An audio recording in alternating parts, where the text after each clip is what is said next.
చెప్తోంది కుంతీదేవి. ఆవిడండి, శ్రీకృష్ణ యుధభూషణ నరసఖ శృంగార రత్నాకర, స్వామి నువ్వు మాకు ఎంతటి ఉపకారం చేశావయ్యా.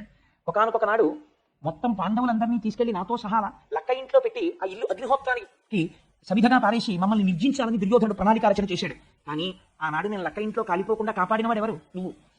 భీముడికి విషాన్నం పెట్టారు, నీటిలో తోసేశారు. ఆ భీముడు మరణించకుండా కాపాడిన వాడు ఎవరు? నువ్వు.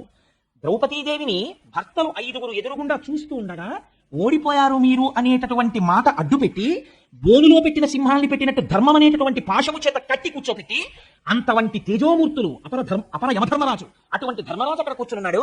గదాదండమును తిప్పితే అగ్నిహోత్రమును సృష్టించి కొన్ని వేల తలలు పగలగొట్టగలిగిన భీమసేనుడు ఉన్నాడు. గాంధీవమును చేతపట్టి 2 చేతులతో బాణాలు ప్రయోగించగలిగిన సర్వశస్త్రాస్త్ర సంపన్నుడైన అర్జునుడు ఉన్నాడు.